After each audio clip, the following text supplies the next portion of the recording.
Is everyone ready to handstand? I am. Today we're going to be learning how to do handstands. There's a couple of different approaches to the handstand. As a kid, I learned how to handstand in cheerleading just naturally from watching other people. In gymnastics, I learned how to do it with form. And then as an adult, I learned how to do it the yoga way.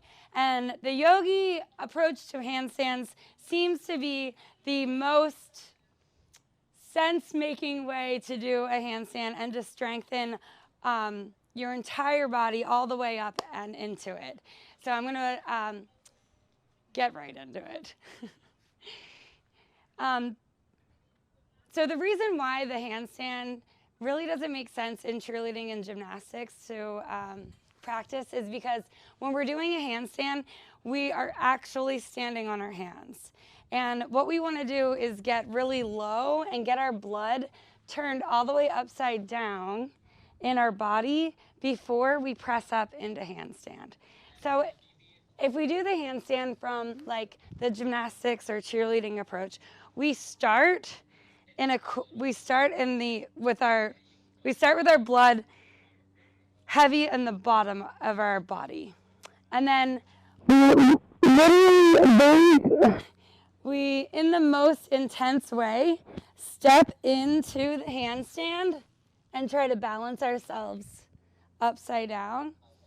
And the transition from going to this position to handstand position happens really abrupt.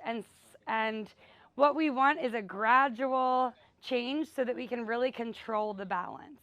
So if you learned it as a kid, in gymnastics or cheerleading, nowadays, hopefully children aren't taking yoga. But when I was a kid, it wasn't very popular that children would do yoga. So the most common way to do a handstand is from standing and then abruptly changing. In yoga, though, they teach you how to do the handstand from a squatted position here, and they also do it halfway, like this. And the halfway approach helps you to first settle into your body with your blood all the way in your hands and heavy in your arms and even out of this leg here so that the transition into the handstand is much smoother. Oh yeah, and in the head. My face should probably be red. Before we get into it though, I want to talk about the surface that you're doing the handstand. So if you do a squishy surface like sand, for instance, I was practicing it at the beach this morning. If you practice handstand in the sand, there's not a lot of resistance on the floor, so it's going to be much more difficult. It will be it'll be a softer fall when you land. But you really want a stable ground and a stable surface to press up into handstand. So this is even not the most ideal, but cement is going, a wooden surface would be really wonderful, as cement would be easier also. So wooden and cement would be easier. Grass is going to, the reason why is because your wrists are going to wiggle around a little bit. So our wrists are taking on most of the impact when we're doing a handstand, most of the weight. And our wrists really aren't built to be walking around on our hands, even though we can.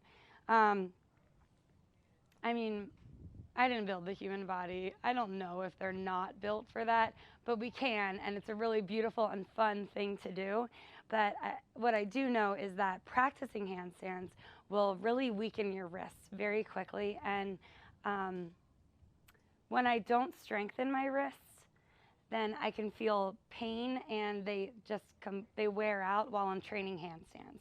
So something that you want to do to get started is you want to warm up your wrists. You want to stretch them out so that they're much more flexible and your hands are willing to take on more weight.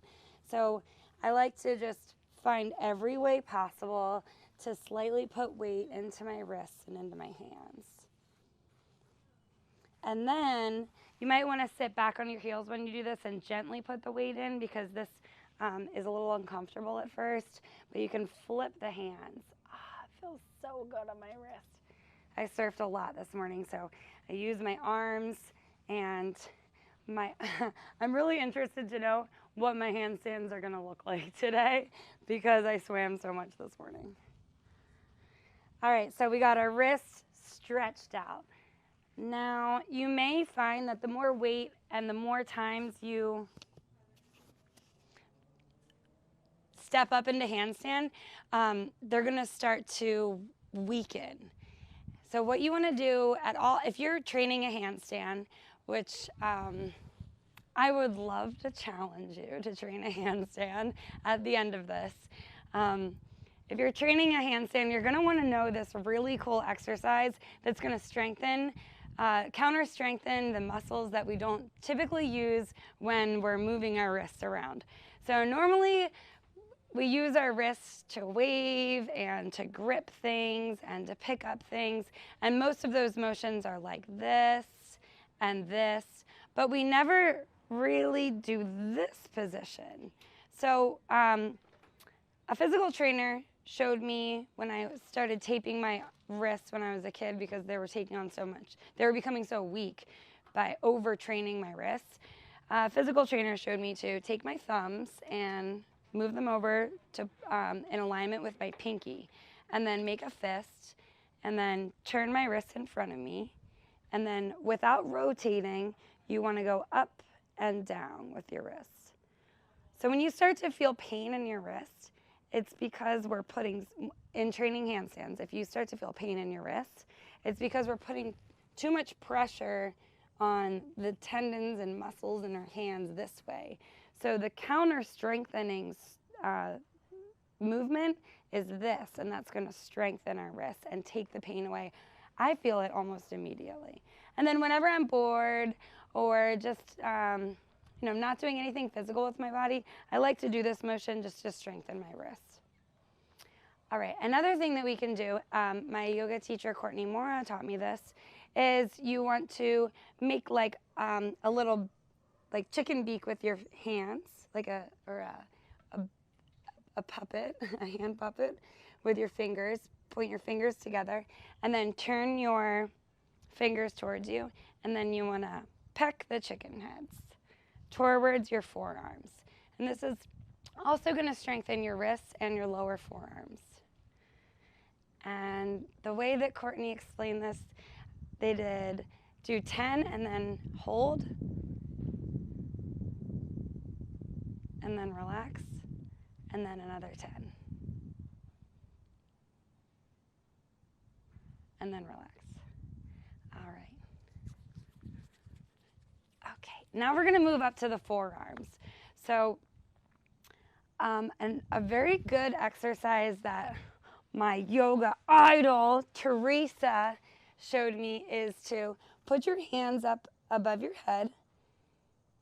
Okay, and this is a real arm strengthener. We're going to close our hands and open our hands. And we're going to do it 50 times real fast.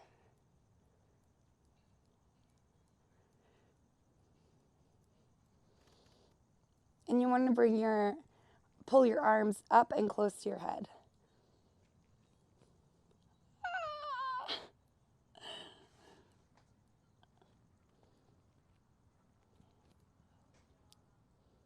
The yoga I practice is Bhakti Yoga, and I go to Yoga 108 in Long Beach. And they've pivoted their business online. So we're taking Zoom classes now. Okay, I lost count, but I'm pretty sure I did over 50. All right. So that's really going to strengthen our forearms. When we're in the handstand, you want to pull your shoulders up and okay, sorry, I'm groaning now. Press your shoulders away from the ground when you're in the handstand. And you also want to look in between your hands, and your hands should be shoulder width apart when you're doing it. So I have a wheel here. How do your arms feel? Did you do this? So I have a wheel here, and I'm going to put my hands shoulder width apart, and then I'm going to come to my feet here. And I'm actually going to show you how to come out of a handstand before we do this. So when you're doing a handstand, you want to, you can step back and land back on your feet. But if something goes out of control, you're going to want to roll forward. So you're going to want to know how to do a forward roll before even attempting a handstand. So if I were to do forward rolls right now, I would definitely roll out my neck. And I wouldn't roll it in full circles. I would just go half down. Oh, all the noises. Can you hear those cracks? And then half back. And then I might even put my head on the ground and just put a little bit of weight into my head here. So I can feel what it might be. Just to stretch out my neck here, this way, with a little bit of resistance. When you're doing a somersault or a forward roll, you want to skip your head entirely. So you start on the balls of your feet, your hands are forward, and then you're going to tuck your chin to your chest, and then you're going to aim for your upper back here. So keep your chin to your chest. We'll do that again. Chin to chest. Skip the head. Go right to your upper back. So if we were to do a handstand and we needed to bail and go forward, as soon as you feel off steady and you're going forward, you're going to want to go to chin to chest. So think chin to chest, chin to chest, chin to chest.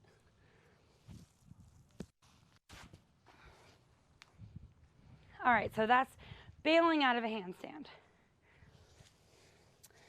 All right, now the good stuff. So to do a handstand, the easiest way I found to find stability is to do what we call donkey kicks. So you get into a little squat, however you are comfortable getting into a squat. And you're just going to, hands shoulder width apart again, and you're just going to rock a little bit of weight into your wrists by pushing your shoulders away from the ground and straightening at the elbows.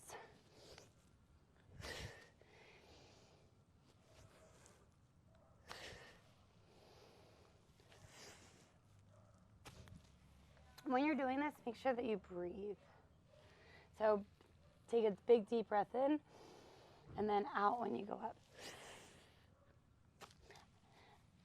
You might develop a habit when you're training handstands, and my bad habit is to compensate, to catch my balance by compensating with little elbow bends.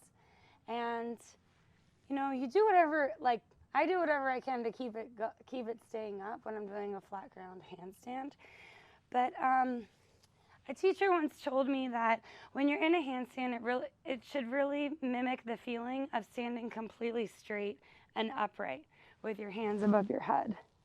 So when you're in complete alignment, you shouldn't feel like you're trying to pull it back together or any resistance in your muscles. It should be just straight alignment, which I find amazing.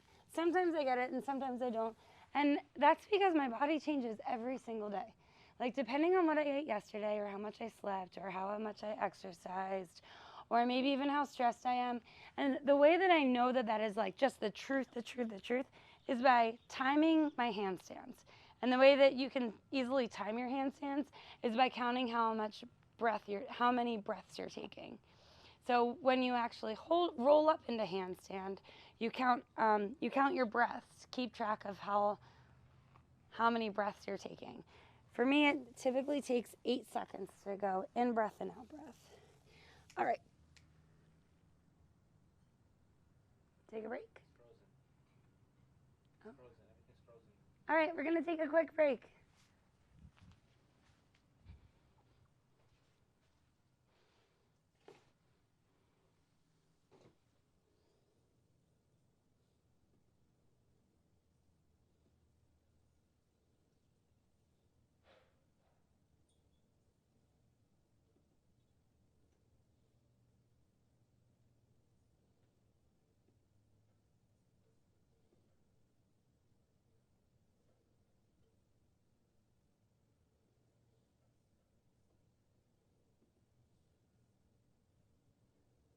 Is Chris here? Can you call him? Why isn't he on the phone?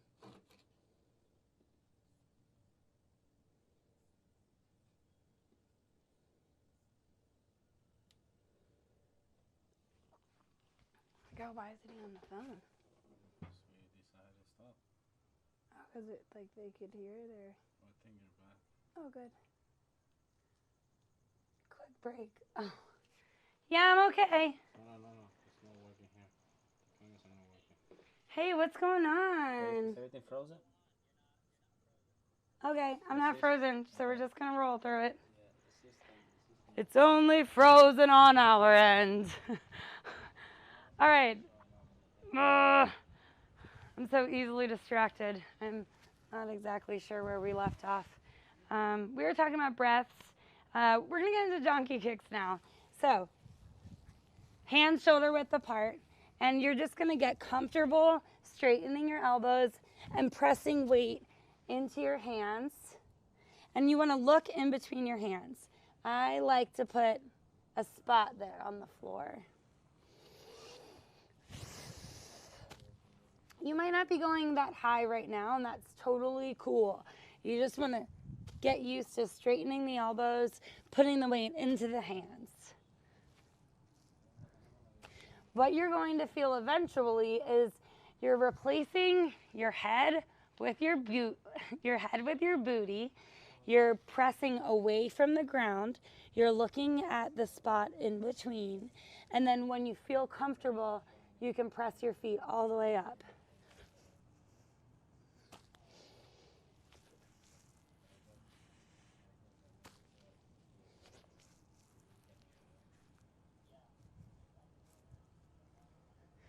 What I really love about this way is whenever I do just I'm messing around in the grass and I go from this direction all the way to this direction, it's such an intense weight shift that I feel like I need to walk on my hands.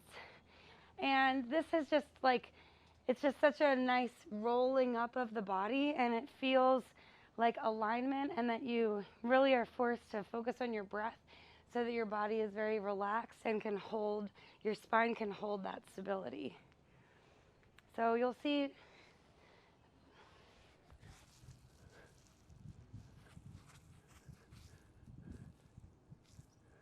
that bad habit.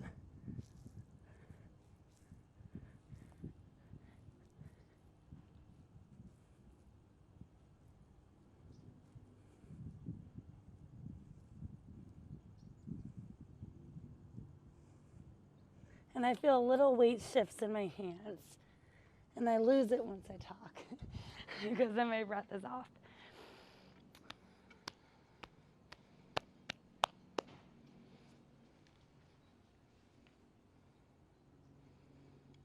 Just trying to think if there is anything I know that we're missing something before we move on to ramps and skates and handstands.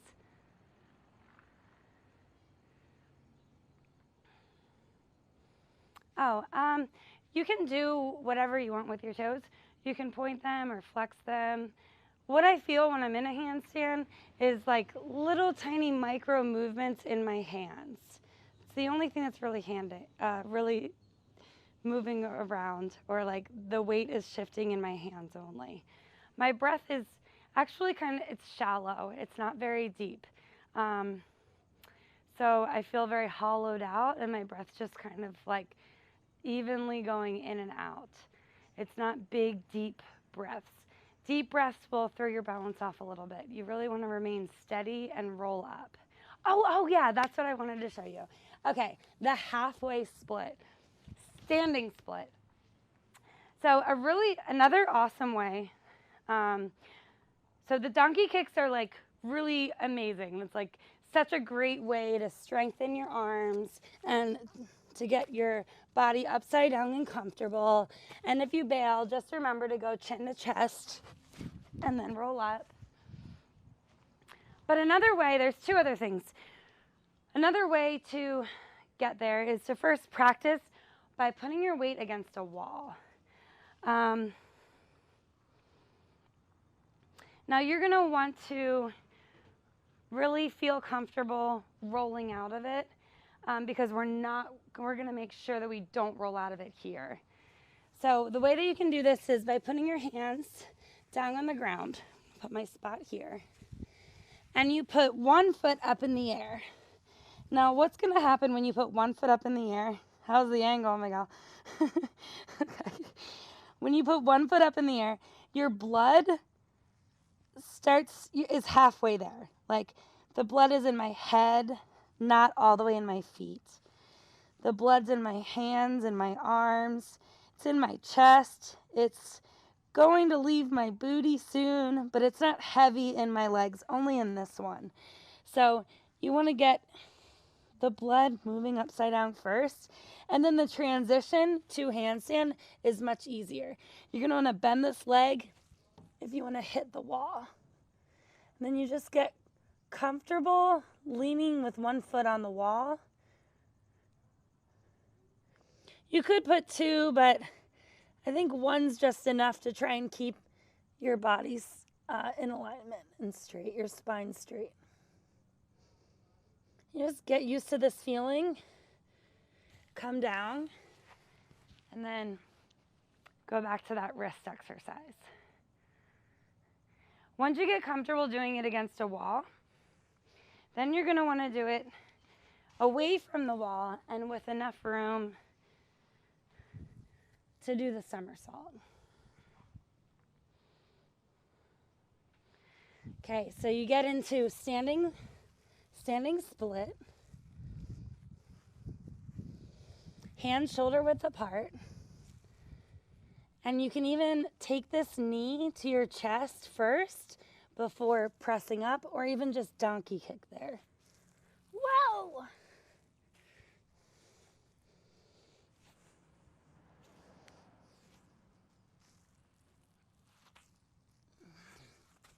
I'm walking.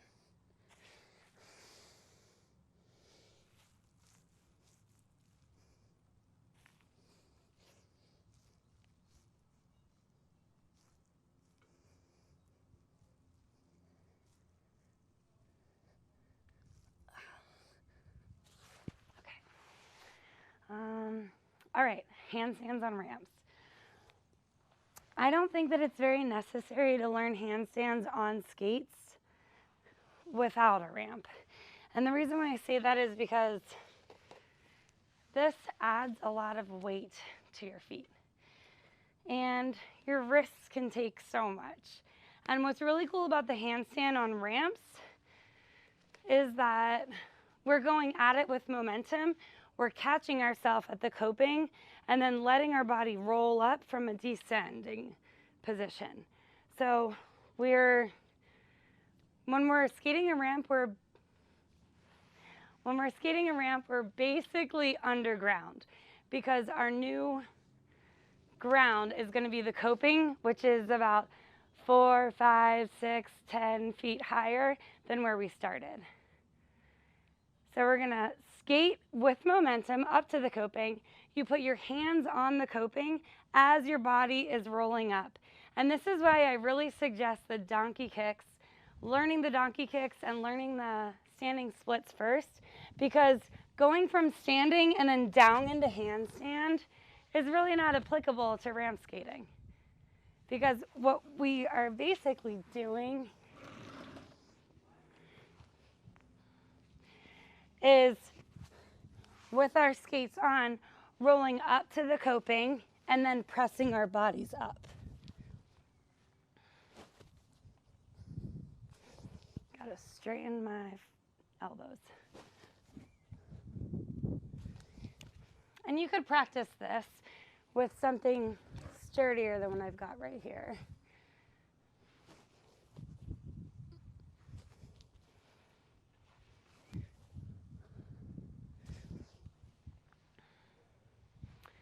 How are we doing in the chat? Anyone have any questions about skates and handstands and ramps? Does this exercise make sense? If so, give me a nice hand emoji.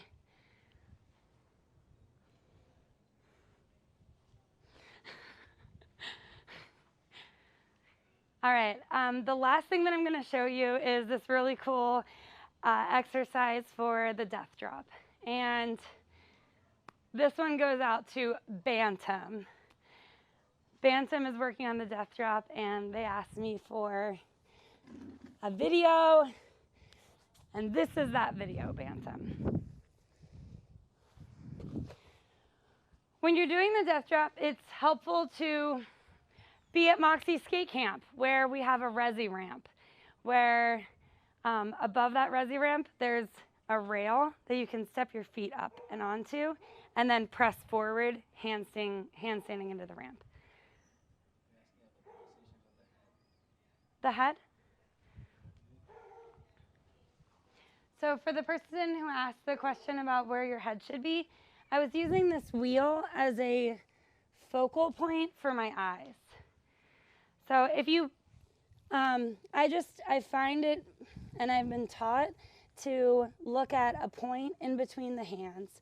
The hands are shoulder width apart, and you're looking at a point on the floor. I have seen other people and gymnasts look behind, but where you're looking is where you're going. So when you're training this, it may be really helpful, I think more helpful, to look at the ground because you're trying to stand rather than roll. Oh, on the coping? Yes, yeah. Thanks, Miguel. You're asking about where to look when you're doing the handstand on the coping, not on the floor. If you're doing the handstand on the coping when you're coming out of a mini ramp, you just look for the coping. So you've got momentum in your hips and your legs, and you don't want to reach for it this way. You want to just ride the momentum up, and you almost replace your feet with your hands, catching yourself and then rolling up. Any other questions before I move on to the death drop?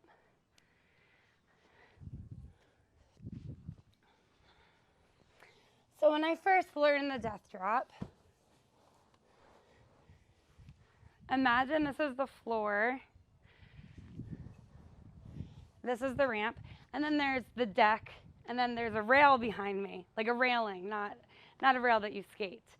So I started here, and so did my friend, and we stood at the edge. So this is the imaginary coping here, and we put our feet up here,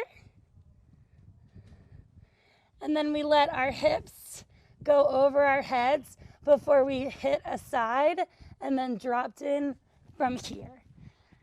So this is a really great exercise if you already know how to do handstands on the coping and you want to learn how to death drop.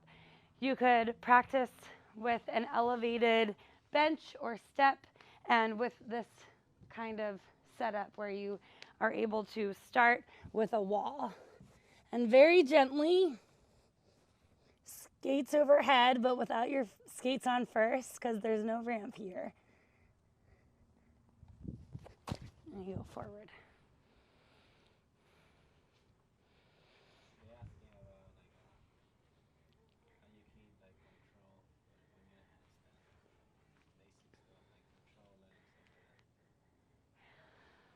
Controlling the handstand really comes from a lot of practice and doing it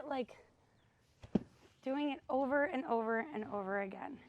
So even if, I was saying earlier that my body changes every day, and the reason why is because the success or length of my handstand will change every day, depending on lots of things. Like, it really comes down to physical, like how much blood and water you have that day, how much sleep, what your cells are doing that day. And every day my body, my handstand is different every single day. So my recommendation is to train every day. Strengthen your wrists, because those are the weakest and the weakest parts of our body that are taking on the most amount of weight. So you want to strengthen your wrists and learn a handstand on the ground. This is a really great time now that we're inside and staying local and close to home to practice. This is a great trick to practice. And then when you become confident doing it on the ground, just like anything in skating, you'll be much more confident practicing it up and onto the ramp. All right. I think that is all of what I know so far about handstands. There's probably a lot more coming. Remember to go to a hard surface. The more squish you have, the more your hands are going to fight the surface. Can you see me here? No? Can you see me here?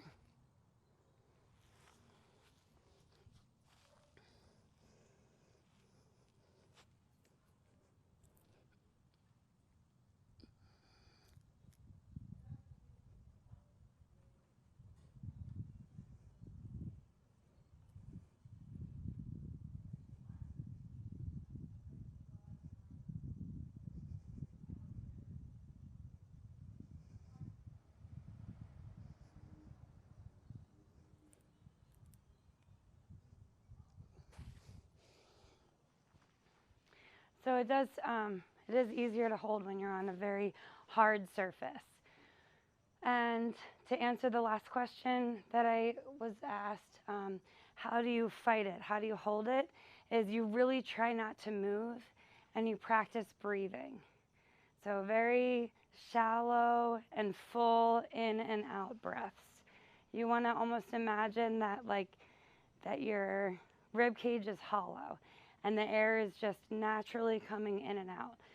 And how I fight it is sometimes I'll adjust my feet a little bit if I feel off balance. And I definitely feel my fingers moving very slightly. The weight's kind of shifting in my fingers. And then if you might have also noticed my habit of bending my elbows. And as soon as I realize that my elbows are bent, I know that that something is going to weaken out, so I need to straighten them back to find alignment. All right, that is my handstand tutorial. I'm just going to pause for a couple of seconds because I want to check the chat and see what everybody's asking.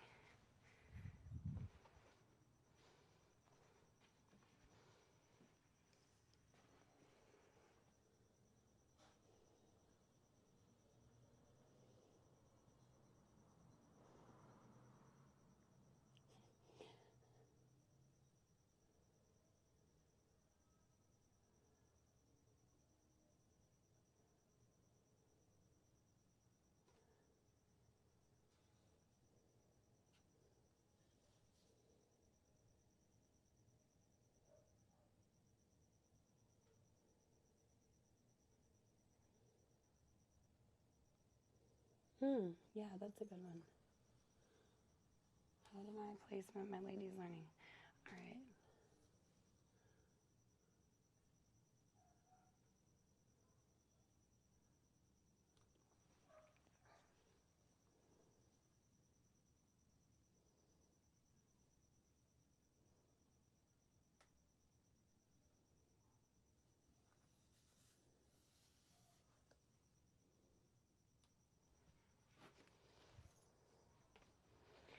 All right, I was asked about forearm handstands. We can move into that. And I was also asked, shoot, so terrible at this game, remembering. Joan asked, so there was forearm handstands. Oh, how do you strengthen your wrist? And the way that you strengthen your wrist is by, I showed a couple of exercises at the beginning of this video, and we're going to be posting the video later, but you make like a little chicken hand puppet, and you peck towards your forearms. That's going to strengthen your wrists here. You do that 10 times, and then hold, and then relax. You do that a couple times over, and you'll feel the muscles in here and here working.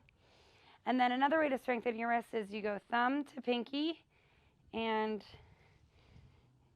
you go up and down with your wrist without rotating or doing this motion. You just want to go up and down like that. That'll strengthen your wrists. And then for the forearm handstand, I always do that one with a block. So maybe it would work with a skate.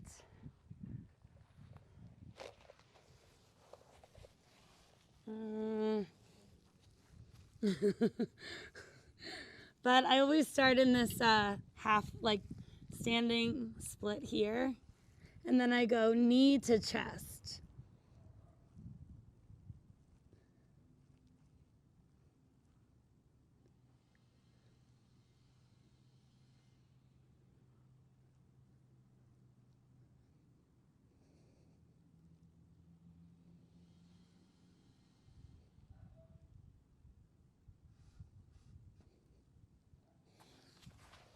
All right. Thank you so much for learning handstands with me today. I hope you have a very lovely weekend. Thanks for visiting me on a Friday. Stay safe, stay healthy, and I love you.